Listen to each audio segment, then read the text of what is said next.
Yeah, sure.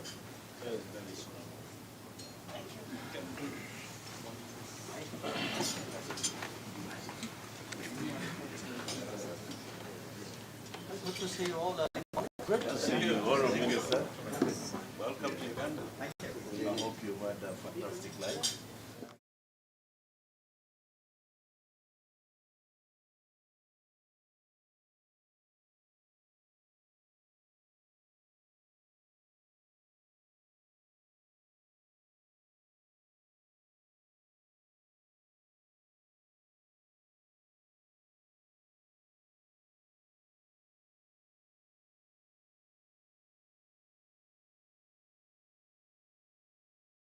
Good morning, everyone. Honorable Minister of External Affairs of India, Dr. Jaishankar, His Excellency, the High Commissioner of India to Uganda and Burundi, Sri Jaishankar, Chairman of Ugandan Parliamentary Forum on Indian Affairs, Honorable Fred Plot, Members of Parliament, Executive Committee of the Parliamentary Forum on Indian Affairs, Coordination Committee of Ugandan Parliamentary Forum of Indian Liaison. Good morning to all of you. I would like to extend a warm welcome to Honorable Minister Dr. S. Jaishankar to a Pearl of Africa and Heart of Africa. Namaskar, Wevale, welcome once again all of you here. The visit made by the important dignitaries from Government of India such as Honorable Prime Minister Sri Narendra Modi, Honorable Speaker of Parliament of India Om Birlaji, State Minister External Affairs Sri Muralidharanji, along with yourself, sir. This shows how important Uganda is for an Indian or India in many fronts for the cooperation. I would like to reaffirm only one point from the Honorable Prime Minister, a historic speech made at the Parliament of Uganda, and I quote, "India is proud to be Africa's partner. Uganda is central to our commitment to the continent." I close the quote. Honorable Minister, sir, I would like to bring it to your attention how Government of Uganda also considers Indian and people of Indian origin important. There are few Indians who have received the highest civilian award by His Excellency the President of Uganda, and few of them are here, as Rajesh Chaplot, Honorable Sanjay Tanna's father also received as highest civilian award.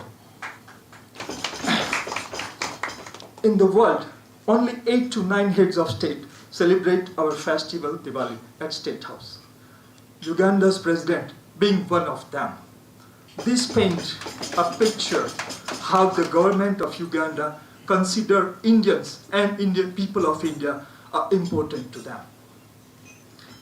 Honorable Minister, sir, and members present here, before moving forward, I would like to put forward how part of Ugandan Parliamentary Forum on Indian Affairs was birthed. Rajesh Chaplot and myself were discussing about the key instrument role played by the Indian community in socio-economic growth of Uganda and how to be represented in Parliament. Then came to the thought of such a forum, which we presented to His Excellency Jaishankar, a High Commissioner of India to Uganda.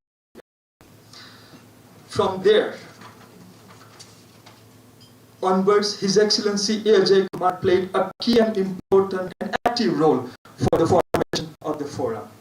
I would like to leave His Excellency and Honorable Fred Plot to put some light on that matter further later. May I request Sri Sanjay Avasthiji to hand over a bouquet, a flower bouquet, to Honorable Minister and welcome us on behalf of Indian Parliamentary Forum. Please, sir, flower bouquet.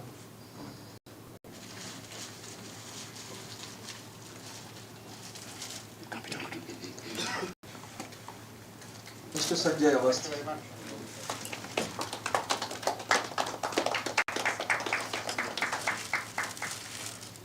Honorable Minister, sir, let me introduce a liaison team which was nominated by the High Commissioner Office to liaise with the Ugandan Parliamentary Forum on Indian Affairs. To start with, I would request, when I say the name, please stand up for recognition. Honorable Sanjay Tanna is only the person of Indian origin to be democratically elected for 2 terms in the Parliament of Uganda. He has served for 3 years in President Office as a Special Assistant to the Vice President. He has also served on ACP and EU Parliament representing Uganda. He is a great help to anyone in distress, regardless of who he is or she is. Sri Pradeep Karyaji, he has been founding member of NRM, the ruling party, and served on several committees that have shaped the future of Uganda. He has served as a trustee in many charitable and community organizations like SSDM Temple, Lohana Samaj, and Uganda Development Bank. Sri Rajesh Shaflochi. He has been awarded with the Pravasi Bharatiya Samman Award given by the President of India. He has also been awarded the prestigious Golden Jubilee Award, the highest civilian award by the President of Uganda. He has also served as a chairman of Indian Association and Secretary General of Indian Business Forum. Sri Ramesh Babuji. He has served as a Secretary General of Indian Business Forum. He is head of HSS in Uganda. He is currently a board chairman of Guarantee Trust Bank and board of directors of Uganda Manufacturing Association. Sri Sanjay Avasthi. He is an IIT graduate. He is a chairman of Tembo Steel Uganda. Tembo Steel is one of the largest product portfolio in Africa through integrated road. It has highest capacity of crude steel in East Africa.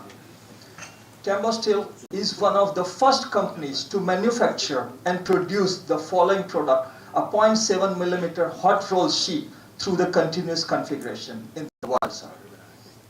To convert cast iron into liquid low carbon steel and bullet cast iron in Africa. Tembo Steel is the first company to do all that first. And I would like to also emphasize that Tembo Steel is one of the top taxpayer in Uganda. Honorable Parminder Katongale Singh, National Vice Chairman of NRM, a current ruling party, in charge of Kampala region, a former National Joint Treasurer for NRM, the ruling party, and he's also been serving a board of trustees in various social organizations like Indian Women Association and Ramgarhia Sikh societies. Last but not least, I'm also be part of a forum committee, and my name is Tushar Upadhyay. I am an honorary advisor of FICCI, a Federation of Indian Chamber of Commerce, served in various positions as Indian Association, also served as a Secretary General of Indian Business Forum, and board members to Uganda Manufacturer Association and many others.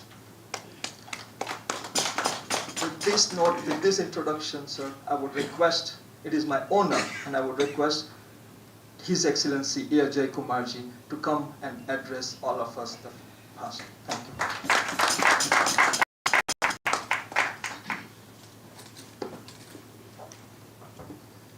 Honorable Minister of External Affairs of India, Honorable Chairman of Parliamentary Forum, all invited honorable members of Parliament, the respected members of Indian Coordination Group who will be assisting the Parliamentary Forum. The Parliamentary Forum was generally considered to raise issues of Indian diaspora here in Parliament, but it was basically formed to address a specific problem. Indians have been in Uganda for generations. Even there were connections even before the colonial period, and we had a lot of Indians came here during that colonial era. But for some reason, when the constitution of Uganda came into being after the independence, for some reason the Indian diaspora was omitted from that, though they were, those who are residing for generation were rightful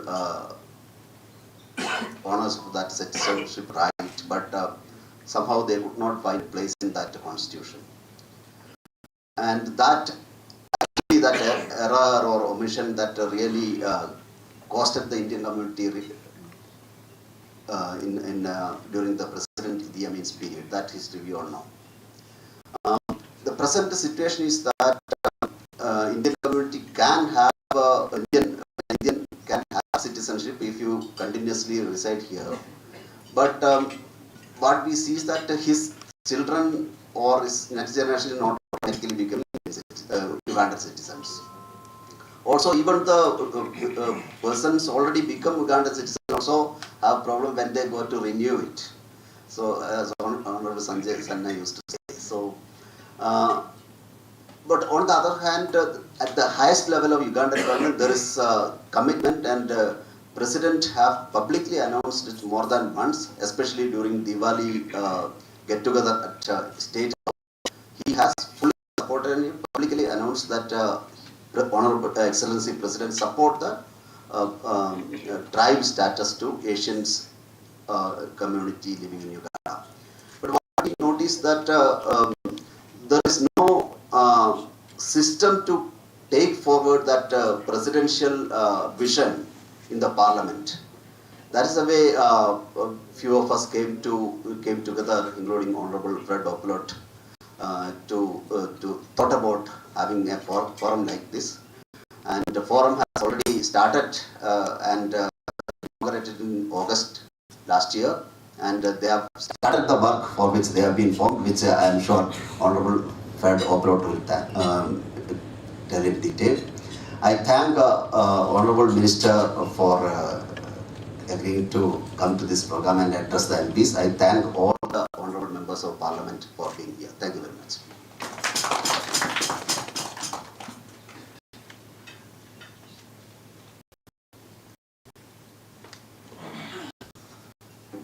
Thank you, His Excellency, for those nice words. We don't have to take further more time, and I would like to call upon the next speaker on the floor, who will be a chairperson of Uganda Parliamentary Forum on Indian Affairs, Honorable Fred Oplot. He has served at the as Executive Director of Uganda Media Center, Office of the President, as well as Minister Councillor and Spokesperson at Ministry of Foreign Affairs. And he was also a board member in Uganda Investment Authority. Currently, he is a member of Parliament from Pingiri County, Sorry District. Honorable Fred.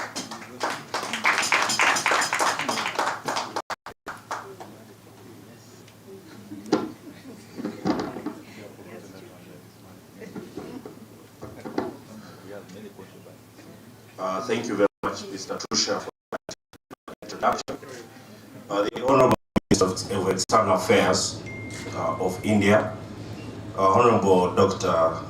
Jaishankar, the High Commissioner of India to Uganda, Excellency Ajay Kumar, colleagues, members of Parliament, and by extension, members of the Uganda Parliamentary Forum on Indian Affairs, Honorable Sanjay Tana, my friend, MP Emeritus, member of the NRM Central Executive Committee, Honorable Katongole Singh, members of the Coordinating Committee of Indians in Uganda, captains of industry present, and all of you distinguished guests, ladies and gentlemen.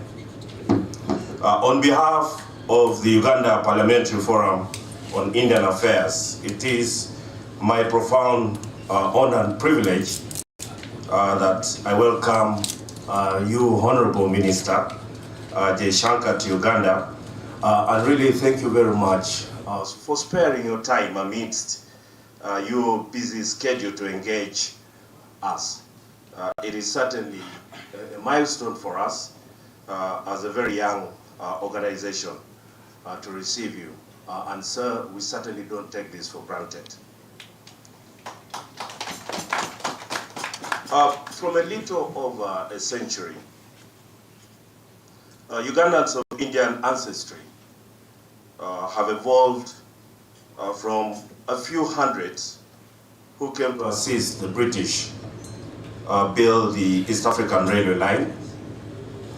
They later settled, became traders and owners of key industries, and now are contributing to around about 63% of the tax base in Uganda.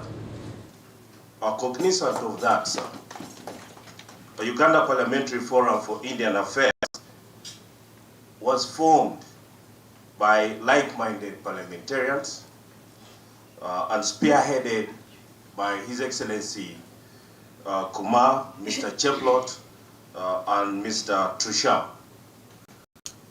Members you see amidst all of us are vibrant members of Parliament, Your Excellency.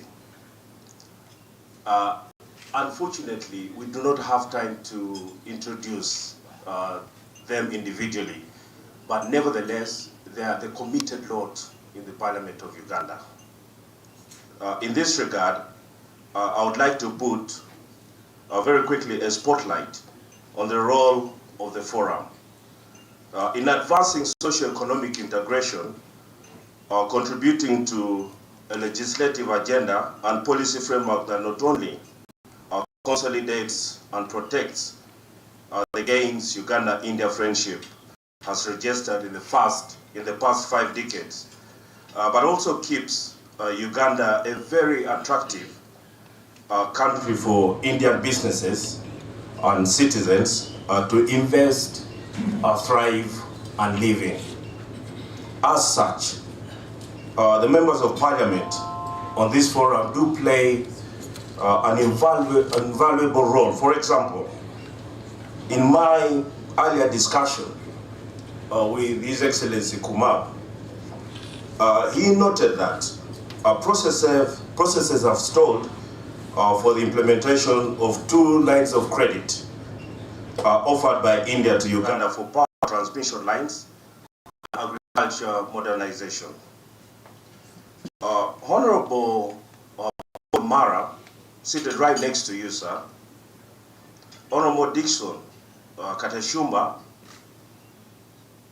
and Honorable Anifa Nabukera all sit on the Parliament's Budget Committee and the Committee on Finance, Planning and Economic Development, where deliberations on budget financing and health and resource mobilization recommendations to Parliament and the Executive emanate. Secondly, the establishment of the Mahatma Gandhi Convention Center has equally stalled due to the bureaucratic nature of land acquisition and titling for such big projects in Uganda.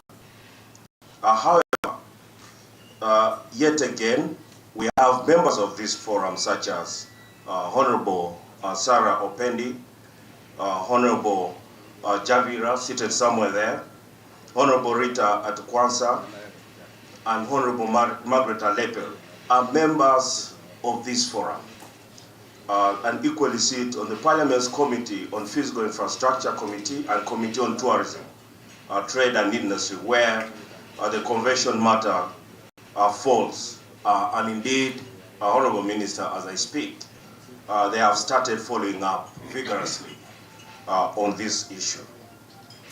Our brothers and sisters of Indian descent, locally referred to Uganda as Baindi, are also propagating for recognition on as the 58th tribe in Uganda's constitution, as His Excellency has already mentioned. So, Your Excellency, or rather, Honorable Minister, that is just to emphasize the relevance of such a committee or such a forum in pursuing its objectives, especially where interaction and networking with the Indian community in Uganda is concerned. This propagation for a Baindi tribe was a petition was recently delivered by Ambassador Mamtaz, and it was received by our patron, who is the Right Honorable Speaker, and the names of Anita Among. And Honorable Minister, we do fondly refer her as AAA. Triple A. That was delivered, and of course, with the consultations with the Ministry of Justice and Constitutional Affairs, just about 2-3 months ago, with His Excellency and Honorable Ambassador did meet the Minister for Constitutional Affairs and Justice in his office. Therefore, to our advantage, yet again, our Honorable Minister, 3 members of this forum do sit on that committee, or the Committee of Legal Affairs in Parliament, and they include Honorable Obiga Rose, who is our publicist in the forum, Honorable John Bosco Okiror, who is seated right at the back, and Honorable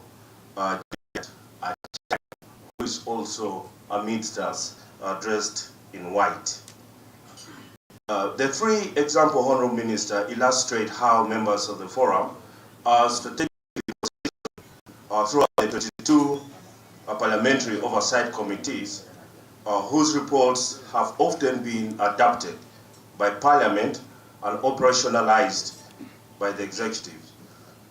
Being the first country-focused parliamentary forum, the Indian government and community do get a unique legislative representation of their interests.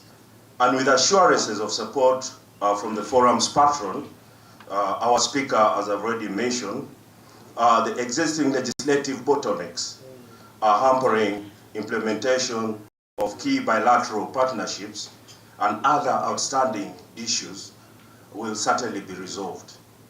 However, Honorable Minister, as you may be aware, this doesn't happen overnight.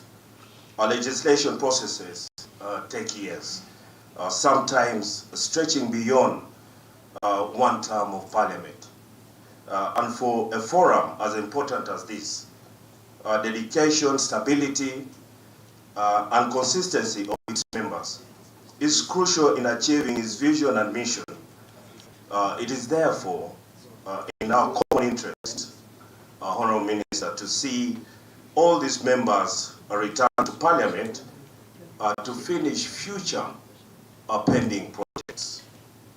Therefore, it is in this regard that enduring partnerships with the Government of India and corporate social responsibility activities that complement government programs can be far-reaching in their or our respective constituencies, in the form of water and sanitation and hygiene facilities, construction and equipping of skilling and training centers, training health services, strengthening health services rather, renovation of schools, education, scholarship, and apprenticeship programs and agricultural mechanization, to name but a few. Honorable Minister, I engage very closely with His Excellency and will formally present to your office the detail of such interventions that I have highlighted. Honorable Minister, as I conclude, I do want to thank the Government of India for inviting the young parliamentarians who went or visited India for about 10 days on an exposure visit. And may I request, I think it's just the 2 of them who are here now, may you just stand up so that the Honourable Minister, thank you very much. In that context, members of these forum do aspire to create an exchange or to take part in an exchange program or a friendship club with our counterparts in the Indian Parliament in order to further strengthen our institutional capacities or capabilities, that is of both parliaments, whilst promoting dialogue and the tenets of democracy in our countries. And I believe, Honorable Minister, that is much more effective if most of these members actually visit the Indian Parliament and vice versa. Honorable Minister, I do want to thank you very much for interfacing with us, and want to take this opportunity to reassure you and His Excellency Ajay Kumar of our continued commitment to promote the warm relations between both countries, support partnerships, follow up the implementation of bilateral memorandums of understanding, and also engage relevant state and non-state actors to assist these processes. With those very few remarks, once again, Honourable Minister, thank you very much, and for God and my country. Thank you.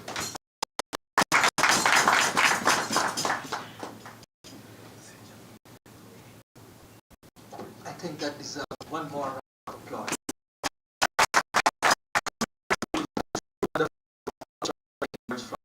And he played a huge role as a founder of the forum. It is now my honor and privilege to invite Honorable Minister of External Affairs of India upon stage, Dr. Jaishankar, who is also known as the most dynamic foreign minister in the world. Being great statesman, as well as for being vocal and straightforward on the current affairs of the world. Honorable Minister, please.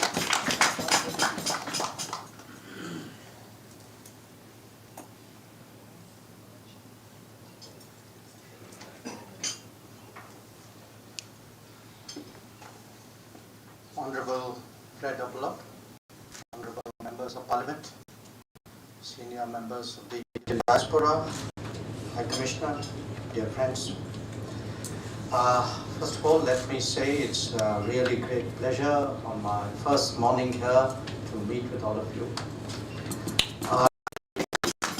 I may be a minister, but I'm also a member of Parliament. So I want to remind all of you that I very much, in a way, have the same feel, the thoughts, the interest, the mindset that many of you have, and I am particularly pleased today at meeting all of you, because in my own country, I know that when members of Parliament take interest in foreign affairs, when they commit themselves to furthering any relationship, it's a great source of strength for those ties.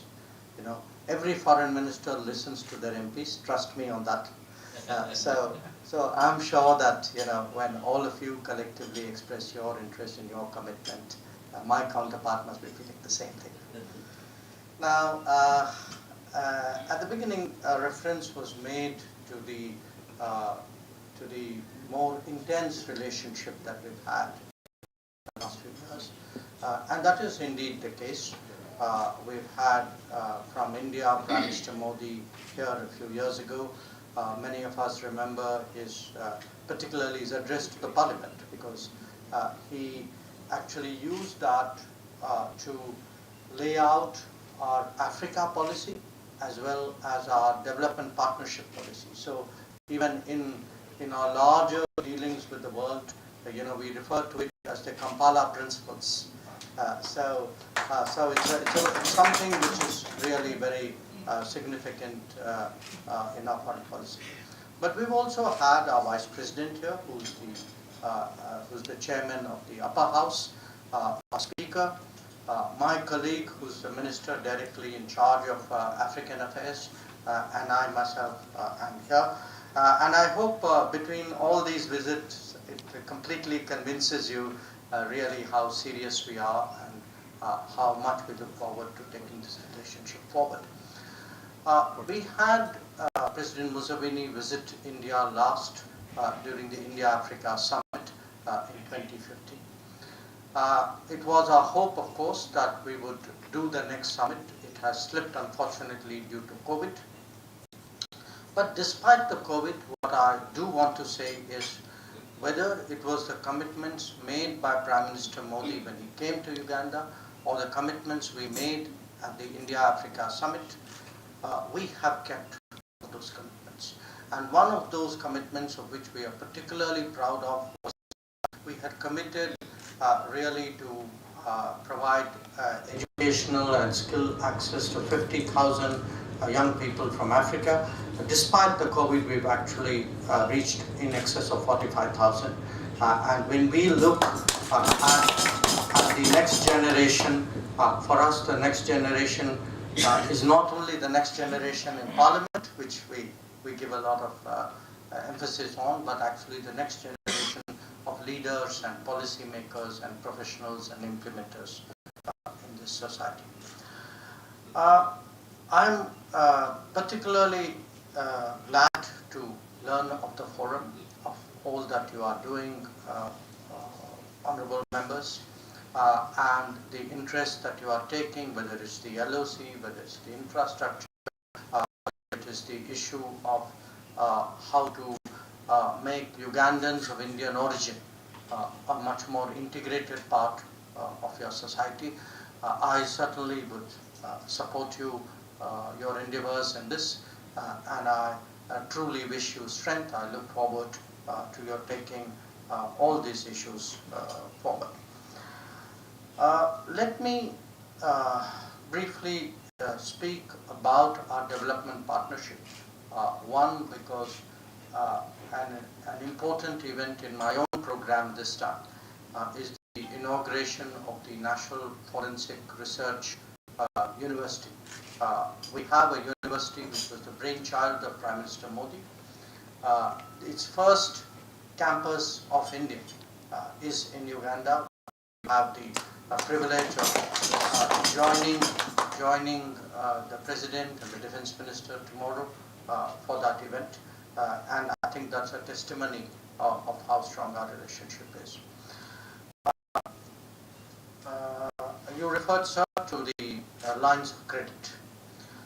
I did note that somehow we were not, for whatever bureaucratic obstacle, not being successful in taking it forward. But what I do want to say is it would be very helpful for us to actually have clarity, conceptual clarity. If we can make up our minds that we do want to go forward, from our side, I assure you we will be flexible. I will not allow a process issue to come on the way. If that means that we have to tweak some rules and policies on our end, I'm prepared to do that. I will be informing the Honorable Foreign Minister today of that. But I would urge you to look at that line of credit if you are genuinely interested, because at the end of the day, that is a call you have to make. The focus, of course, as you all know, is on power transmission and on dairy and animal husbandry. I understand these are really priority issues. Certainly, it's I want to reiterate our commitment. I will also today be joining one of your ministers in the virtual inauguration of a water supply project. And here too, I leave the thought with you, because increasingly across the world, getting water to communities, getting safe, quality water to communities is a very major issue. And one of the largest, I would say, developmental initiatives we have in India today. In Prime Minister Modi's first tenure, we made a dramatic change in terms of providing electricity to homes and toilets to people. In this term, we are very confident that our ability to get piped water across to all homes in India will be almost completely achieved. So we today are willing to share some of those experiences, because a lot of businesses and experiences have got created in that process, and that is something which may be of use. We also have a long tradition of exchanges, of education, of training. It is in the civilian sector, it's in the defense sector. Yesterday I told the defense minister we'd be happy to expand that and take that forward. Now, having shared my thoughts, I also take the liberty of sharing with you some of the guidance that I got yesterday from President Museveni when I called him soon after an arrival. And he impressed on me why it is important for us to really focus on value adds.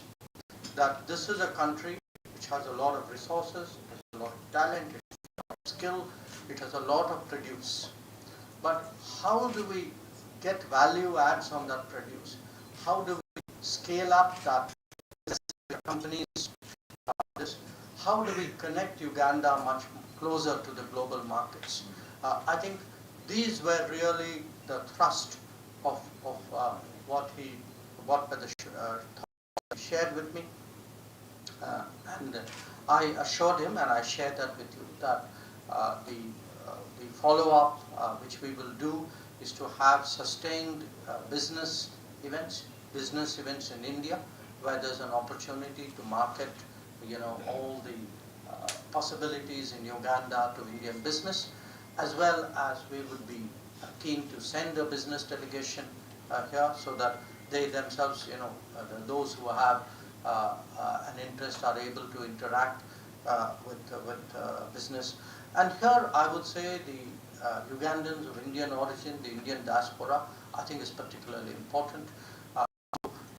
I echo many of the words which the High Commissioner said, and I do feel that, how to get the best out of them in terms of connecting to the world. Not just connecting to India, that their entrepreneurial skills actually open up many other possibilities for Uganda. So that is something which you might want to reflect on. We today, of course, in India, we are very preoccupied with our chairship of the G20. The meetings are taking place as we speak. We will have a very big summit in September. But I mentioned that to you because we are doing G20 differently. We are doing it differently in the sense that no other chair of G20 made an effort to consult all the countries of the global south and asked them, saying, look, you are not on the table. So what are your interests? What are the things you want? What are your concerns that we can put on the table on your behalf? We went through this very, very detailed, very exhaustive exercise in the month of January. And of course, naturally, Uganda was a participant as well. Today, we would like to use the G20 presidency really to get that forum to focus on what is its remit, what was its mandate, which is global growth and global development, and issues which are very important for you, issues of green growth, issues of debt, issues of health, issues of SDG, developmental agenda, issues of digital delivery. I think all these are really the issues on which we would like the G20 to focus on. And finally, I'm very conscious that Uganda will have the privilege of chairing the non-aligned movement. Today, when I meet the foreign minister, as I did yesterday when I called on the president, I will certainly, on behalf of India, reiterate our fullest support for your very successful chairship of the non-aligned movement. It is something which, again, is a very important responsibility. but I think it's a responsibility which certainly Uganda, under a tall and experienced leader like you have, I think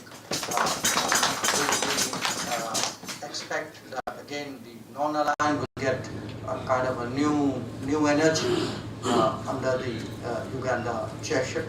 So I thank you all. I cannot think of a better way of beginning my day.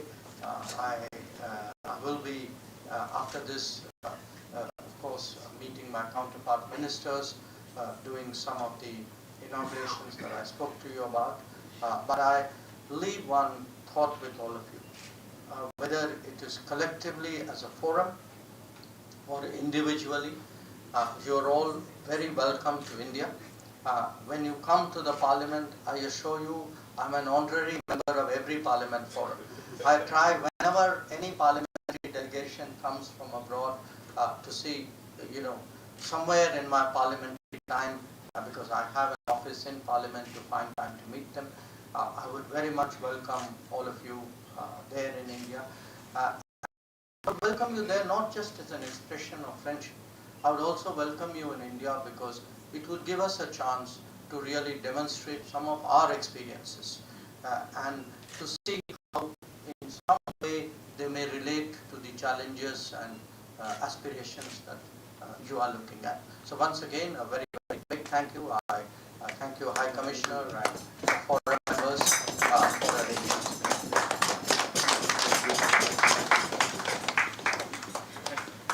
Definitely, that deserves a standing ovation, sir. These were, sir, a truly inspirational word for everyone seated here. Your words have certainly motivated all of us to strengthen the further bilateral relations, Honorable Minister. I know we all are hungry, sir. We have to have a breakfast, but before to do that, there are few questions and suggestions we have it. We'll take maximum three of them. To start with, there is a name already given to me by is Mr. Jaishankar. He has something to say or some suggestions to the honorable